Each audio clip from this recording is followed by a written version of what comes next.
Okay, so quick question. Mm-hmm. You're not an estate planning attorney, No, right? You're not. You are a certified financial planner. I am not. I'm a financial planner.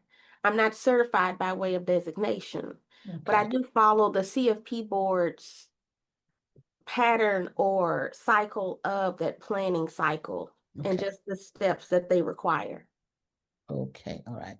So listening to you, I see that there is some intersectionality between some of these things, like the estate planning. Mm-hmm. That's I'm correct. assuming. So you partner with some of these people or organizations or businesses to help guide your clients in the right direction so that they're prepared? Or do you just solely now you work, you said you talked about hand holding, you hold their hands to let them know that, okay, before you even refer them or work alongside with them with a estate planning attorney, you're walking with these clients and saying, look, this is where you are. I want you to be aware of what can happen.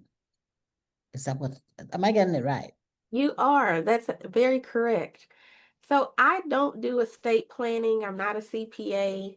And I don't want anyone to ever think that that is a hat that I wear because that's a hat of a totally different arena. Mm-hmm. I have teams of individuals that I work with.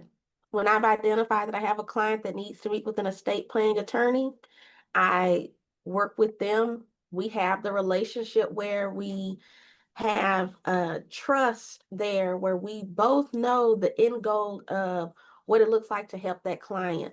I'm there along the way, I'm there during that process, and everything is great. Same with the CPA. I also have a disability long-term care consultant that I work with. And so I have a team of individuals where I'm like the person that's sitting to give a good example, when you go to the doctor, your doctor is the person that you meet with. They take your blood pressure, they do the blood work, and they check all the vitals and all the numbers.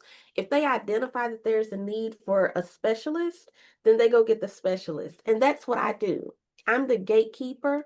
The only difference is where the doctor may just pass you off and it's like, go see Dr. Joe.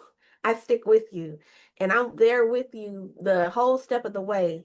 And the reason is because a lot of times there's even action items that are involved with the whole process. And if we're needing for action item number one to be completed so that we can move to number two, then we have to be proactive and we have to make sure that everything is taken care of.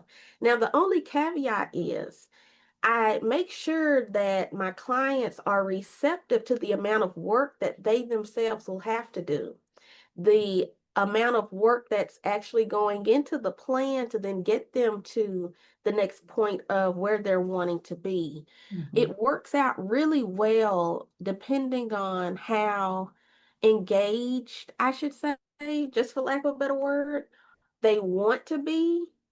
I prefer that they are there during that whole cycle so that they can be educated and fully aware of what's going on. I Mm-hmm. also encourage that if there's a person that is going to be making decisions for them, that is a part of like maybe a beneficiary or someone that they have designated to be over their will or medical directive, that that person also be involved in the conversations as well. It truly is a situation of wanting everyone to be aware because we can have all the documents in the world. We can think that a person has done this planning, has done that planning.